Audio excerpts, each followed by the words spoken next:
Coucou les filles, je vous retrouve comme prévu pour vous parler de mes achats soldesques. J'invente déjà des mots dès le début. J'ai pas fait beaucoup les soldes parce que je trouvais qu'il n'y avait pas grand chose. J'ai juste été à Promode où pour 40 € j'ai eu 2 robes, un pull, un haut. Notamment cette robe que mon chéri taquine un petit peu, enfin il me taquine un petit peu avec ça parce qu'il dit que je ressemble à une mormone dedans. Mais bon, je l'aimais quand même, hein, c'est une robe, voilà.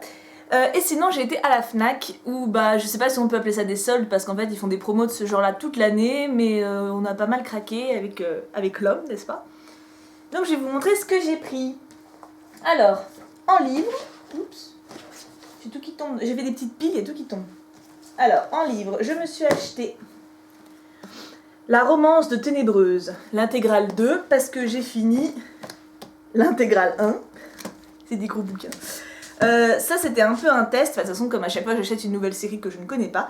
Le résumé en fait parlait d'un astronef qui vient de la planète Terre, qui s'écrase sur une planète qu'on essaie de coloniser, et c'est la galère. Et en fait c'est plus de la science-fiction que de la fantasy, et je ne lis pas de science-fiction, j'en ai jamais lu, à part les Thanatonautes de Bernard Werber, oui c'est plus de la science-fiction. Mais donc j'avais envie d'essayer, puis là le résumé me parlait bien, et bien m'en a pris parce qu'en fait il y a très peu de science-fiction. Après en fait, sans vous spoiler, hein, il y a notre monde moderne donc, qui s'écrase, une partie qui s'écrase sur cette colonie. Et les gens reviennent à l'âge du Moyen-Âge en fait, tout simplement parce que la technologie se perd et les générations suivantes, voilà, ils savent plus, voilà, ils ont plus de gazinières, ils ont plus d'ordinateurs, etc. Ils reviennent aux choses de base, et il y a des pouvoirs spéciaux sur cette planète diffusés par l'air, etc. Donc en gros c'est des chevaliers et des princesses avec des pouvoirs. Très très basiquement, hein. Et donc voilà, j'ai acheté le tome 2 parce que j'aime beaucoup, l'héroïne a du caractère, peut-être même un peu trop. Elle fait sa crise d'ado en fait. Mais voilà, j'avais envie d'avoir la suite. Et ça sert à rien que je vous lise le résumé parce qu'au final c'est pas très fidèle au livre. Bizarrement. Je me suis acheté La Belle au bleu d'argent de Glenn Cook. J'ai jamais rien lu de cet auteur, mais je trouvais le livre très beau, le résumé m'a plu, et je connais de nom Glenn Cook, donc j'avais envie d'essayer. Je peux vous lire si vous voulez. Difficile de faire son boulot de privé dans un monde où grouillent elfes, trolls et créatures variées.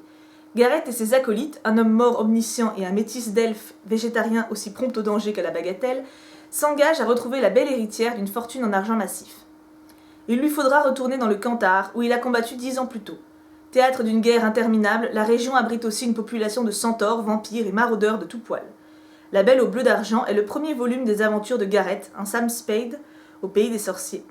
Par le créateur de la Compagnie Noire, un cocktail décapant de polar et de fantaisie, humour et frissons garantis. Ça m'avait pensé à Terry Pratchett en fait. Et j'ai 2 séries comme ça que je peux pas continuer parce que je trouve pas les tomes, c'est Terry Pratchett et je sais plus. Un brigand qui est très connu, bon c'est pas grave, ça me reviendra. Je me suis acheté le dernier tome de la trilogie de Kushel. C'est l'Avatar celui-ci. J'ai adoré les 2 premiers, alors c'est très particulier, je le conseille pas au public le plus jeune, je dirais pas en dessous de 16 ans, et encore c'est un minimum. En fait l'héroïne principale s'appelle Phèdre, et c'est une... j'allais dire prostituée. En fait, dans leur société, il n'y a pas de prostituée comme nous on l'entend. C'est-à-dire que c'est un art, l'art de Nama, comme ils appellent ça, de la déesse. Et c'est on va dire, des prostituées de grand luxe. Elles sont vénérées, c'est elles qui choisissent leurs clients. Et elles adorent le sexe. À la base, c'est pour ça qu'elles sont là-dedans. Donc voilà, c'est de la prostitution vraiment haut de gamme, n'est-ce pas? Et elle est particulière parce qu'elle est sadomaso. Donc, et elle adore la douleur, elle se nourrit de ça. Et elle est vraiment très particulière parce qu'elle a la marque d'un dieu dans l'œil. Elle a une espèce de point rouge dans l'œil, ça veut dire que le dieu l'a désigné directement, et effectivement elle prend énormément de plaisir dans la douleur. Donc c'est pas trash hein, non plus, il n'y a pas de description dégueulasse, il n'y a aucun moment où j'ai fait fermez ce livre, je ne saurais le lire, non. C'est juste que bon, il y a quand même des mini descriptions, on sait qu'elle saigne, on sait qu'elle se fait fouetter, voilà, il y a des trucs comme ça. Puis des fois c'est un petit peu redondant, enfin... Voilà, donc je pense que pour les plus jeunes, ça peut être assez choquant de voir le sexe de ce point de vue-là, parce que le sexe est quand même omniprésent au milieu de la trilogie. Hein. Mais j'ai beaucoup aimé parce que justement, je trouve que l'auteur, elle est pas tombée dans le piège en mode je fais du sexe, je vais mettre que ça, je mets des trucs trash. Au contraire, c'est franchement lisible, même pour ceux qui aiment des choses soft. Et l'histoire est super bien, on s'attache vraiment au personnage, Phèdre est géniale, elle a des amis qui sont géniaux, elle a un espèce d'alter ego qui à la base devait rester puceau parce qu'il était dans les ordres, etc. Enfin, ils sont extrêmement liés, enfin voilà, c'est une très très belle histoire et je suis super contente je vais dire de voir la fin non, mais d'avoir trouvé le 3e tome et de finir, pour une fois que je finis une de mes séries. C'est une des premières que je termine, donc je suis contente. Donc voilà, franchement, si vous avez l'occasion de le parcourir, au moins le premier... Enfin non, c'est pas une bonne idée en fait. Si vous le parcourez, vous tombez sur une scène un peu crue, vous allez dire mais qu'est-ce qu'elle nous conseille? Essayez de le lire, le premier tome, si vous n'êtes pas trop jeune. Sinon, ça risque de vous faire des impressions bizarres. Alors, ensuite, je me suis acheté du Lovecraft. Alors c'est 2 € le livre, donc moi je me lâche dans ces cas-là. Alors Lovecraft, c'est une amie qui me l'a conseillé, c'est un auteur d'horreur. Après, moi là, ce que j'ai lu, ça m'a pas traumatisé. Alors j'ai pas lu celui-là encore. Lui, je l'ai lu. Et lui, il y a ces 3 petites nouvelles, donc j'en ai déjà lu 2. C'est sombre, enfin c'est noir, et c'est glauque, et ça finit pas forcément bien. Moi, celle que j'ai lue, enfin c'est ce que mon amie m'a dit, hein, parce qu'elle a tout lu quasiment de lui. Moi, celle que j'ai lue, ça va à peu près, le narrateur s'en sort et c'est à lui qu'on s'attache, donc bon, ses amis meurent, deviennent fous, mais c'est pas très grave, mais le narrateur s'en sort bien. Mais après, d'après ce qu'elle m'a raconté, il y a certains livres qui sont vraiment durs, où les narrateurs deviennent dingues, enfin... Donc voilà, ça se lit très facilement. Moi, je l'ai dit avant de dormir, donc ça ne me fait pas faire de cauchemars. Après, bon, j'ai lu Stephen King à 11 ans. C'est ma mère qui est un peu dingote, hein, donc c'est elle qui m'a fait lire, hein. Donc bon, c'est vrai que j'ai de l'entraînement aussi. Ça me fait pas du tout faire de cauchemars, je m'endors pas en étant mal à l'aise. En fait, comme c'est très surnaturel, il y a le diable, il y a des fantômes, des revenants. Donc, comme j'ai pas trop peur de ça, moi ça va. Après, si c'est quelque chose qui vous fait peur ou... évitez. Parce que c'est trash quand même. Puis c'est pareil, hein, tout le monde meurt, il y a du sang partout. C'est pas dans le gore du tout, mais enfin, il y a un moment... Si, c'est dans... je sais plus quel c'est. C'est dans celui-là, la première nouvelle. À un moment, le narrateur et son ami sont dans une petite cabane dans la forêt, et ils attendent qu'un orage fou passe. Puis l'orage se calme, et il y a l'ami qui penche la tête dehors pour voir un truc. Puis le narrateur continue à parler, hein, il fait oui, au fait, nanana. Mais l'ami répond pas. Alors le gars il regarde dehors, il y a rien, il lui prend l'épaule, il le retourne et le gars a plus de tête. Voilà. Moi ça m'a fait rire, si vous voulez. Bon, j'ai un humour bizarre, voilà, mais donc celui-là je l'ai pas lu. L'affaire Charles Dexter Ward, c'est très bien. Et si à la limite, ça vous traumatisera pas trop, si vous voulez juste voir ce que ça donne. La peur qui rôde, donc c'est 3 petites nouvelles, j'en suis à 2 sur 3. Ça m'a pas traumatisé non plus, mais j'ai pas lu la 3e. Et celui qui chuchotait dans les ténèbres, pas vu non plus. Mais je vous lis le résumé. Des voix inquiétantes qui hantent les collines, de mystérieuses empreintes de... Non, attends, j'ai pas fait la virgule, pardon. Des voix inquiétantes qui hantent les collines, de mystérieuses empreintes de pas. Une grosse pierre noire gravée de hiéroglyphes à demi effacés. Un professeur de littérature, passionné par les légendes et le folklore de la Nouvelle-Angleterre, découvre le secret d'étranges créatures dissimulées dans les bois obscurs et plonge dans un univers terrifiant. Apparemment, il aime bien... Tous ces narrateurs sont des hommes très intelligents, des docteurs, des archéologues, des profs, hein. C'est que des hommes cultivés. On peut être intelligent sans ça, hein, vous me direz. Mais alors, j'ai acheté Lestat le vampire d'Anne Rice, parce que j'ai lu, bien sûr, Un entretien avec un vampire, qui fait corps avec le film avec Brad Pitt et Tom Cruise. Et j'ai lu la trilogie des sorcières, que j'ai adoré, que je vous conseille vivement. Donc il est de logique que je continue ma trilogie de vampires. Celui-ci, je l'avais pas trouvé à l'époque, c'est pour ça que j'étais tournée vers les sorcières. Alors, je vais vous montrer un truc, parce que ça me choque. Je l'ai pas eu en solde, hein, mais voilà, c'est ça que je me suis acheté. Je sais pas si vous allez voir, sans coloriage, mystère, voilà. Alors, moi j'adore les coloriages, je suis une grande petite fille, n'est-ce pas? Et j'ai déjà un carnet de coloriage que j'aime bien, de ce genre-là. Sauf que là, vous voyez, c'est les chiffres en fait qu'il faut colorier, comme quand on était petit, vous voyez. Sauf que, en fait, il y a énormément de dégradés. Et moi, j'ai essayé, hein, j'ai fait le premier, et je suis très déçue, parce que ça ressemble à rien. Alors, j'ai pas fait exactement les couleurs, même temps, je veux dire, je suis une Française lambda, je n'ai pas fait d'école d'art, donc j'ai 3 boîtes de crayons de couleur chez moi, qui datent, vous voyez, donc j'ai fait des couleurs qui ressemblent, vous voyez mon truc. Alors, bon, j'ai reconnu vaguement la forme d'un lion, mais m'embêter à colorier pour avoir ça au résultat, et parce qu'ils mettent les solutions. Alors au début je trouvais ça bête, mais en fait c'est logique parce qu'on reconnaît rien. Et je vous mets le dessin final qu'on est supposé trouver. voyez une petite différence quand même. C'est un petit peu... C'est un petit peu inquiétant quand même, parce que j'espère qu'ils seront pas tous comme ça. Hein. Non, parce que là... Alors, je dis pas que je suis une pro en coloriage, hein, mais moi je voyais le truc, vous savez, comme quand on était petit. Il y a un palmier à colorier, les feuilles en vert, le tronc en marron, le fond en bleu pour qu'on voit la différence, et voilà, on a un dessin, on est content. Ben non, eux c'est trop compliqué. Donc voilà, je recommande pas forcément celui-là. J'essaierai un deuxième. Au pire, vous vous moquerez de moi, et au mieux, il sera bien. Hein. Bon, je passe au DVD. On s'est lâché. Vous savez, c'est l'offre 5 pour 30 €, je crois que c'est ça. On a pris Le Majordome. Pas encore vu, mais ça a l'air bien. C'est un... je sais plus ce que c'est. Oui, c'est ça, c'est le majordome devant 7 présidents. Donc ça peut être bien. The Raid. Ça, c'est mon chéri qui l'a pris. Moi, je ne pense pas le regarder. Sauf si vous me dites que c'est exceptionnel. Mais bon... Ça fait... Ouais, la couverture me parle pas. Je suis très terre à terre. Hein. C'est pas... On arrive bientôt au mien. Le dernier pub avant la fin du monde. On l'a regardé avant-hier. Parce que hier, on a regardé... un truc sur 23, là.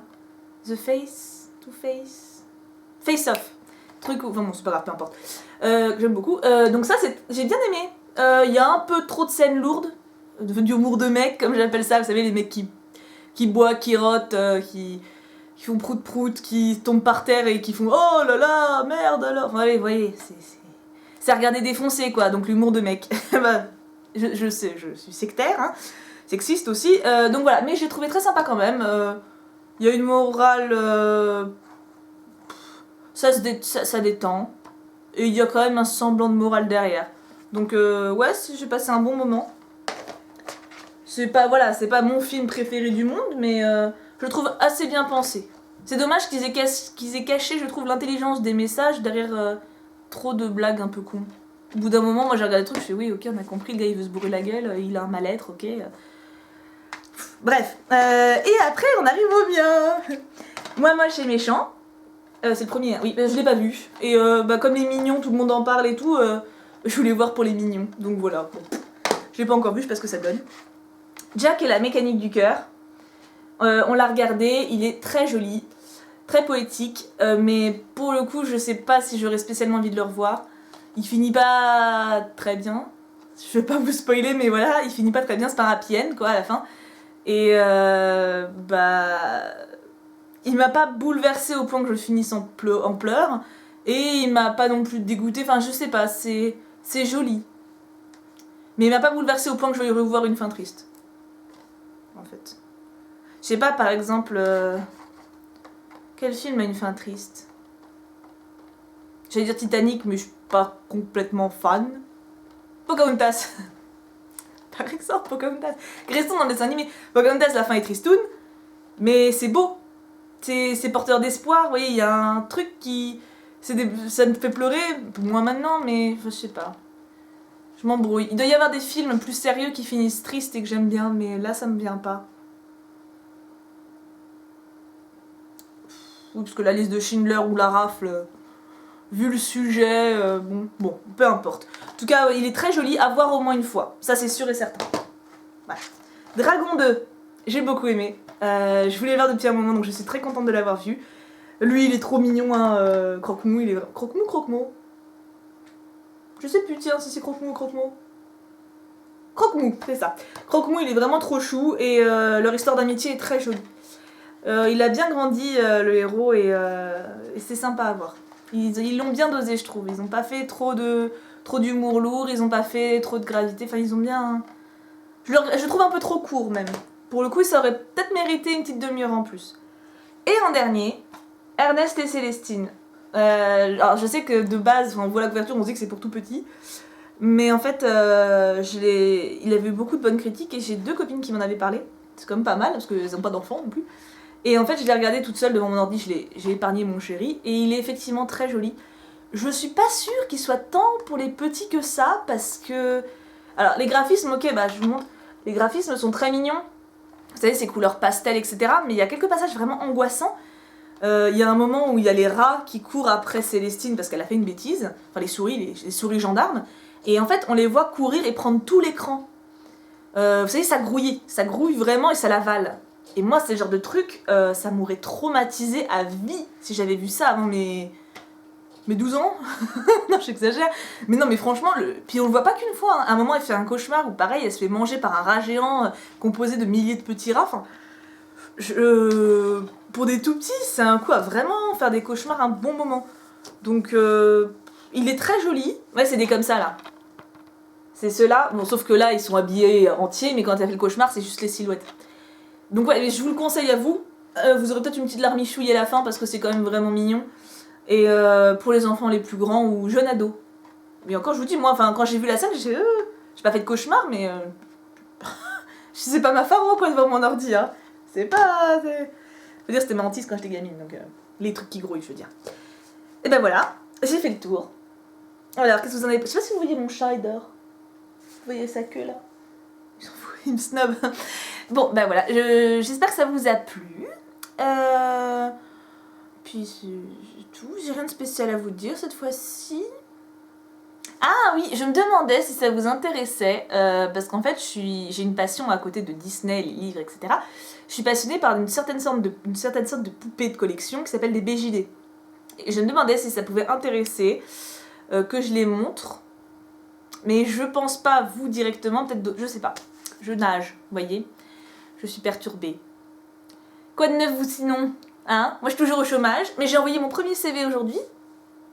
Je trouve que je réagis vite. J'ai même pas encore touché mon premier truc, mais je sais pas, j'ai envie. J'ai pas envie de rester au chômage trop longtemps, même si je m'ennuie pas. Hein. Je suis contente, je profite de la vie, je profite de tout. Ma maison est propre, même si là, bon, on dirait pas trop vu le bordel, mais c'est pas grave. Je fais ma Zumba tous les jours, je deviens mince, c'est merveilleux. Enfin voilà, donc je suis très contente. Et voilà. Je sais pas sur quoi sera ma prochaine vidéo. Peut-être si je vais chez Lush. Peut-être. Ou alors sur autre chose, je verrai. Ah, ou alors sur le concours que je dois vous faire depuis 6 mois. J'ai toujours les lots, hein. Je les ai reçus hein, depuis, bien sûr, mais j'ai toujours pas fait. Je ferai, je vous promets que je vous fais. J'utiliserai pas les produits, je vous promets, c'est pour vous. Oui, c'est vrai, faut peut-être que je m'y mette. Bon, c'est pas bête. Bon, j'arrête de parler pour rien dire. Je vous embrasse fort. N'hésitez pas à me dire si vous avez fait les soldes, ce que vous avez trouvé. Et voilà, gros bisous. Ciao.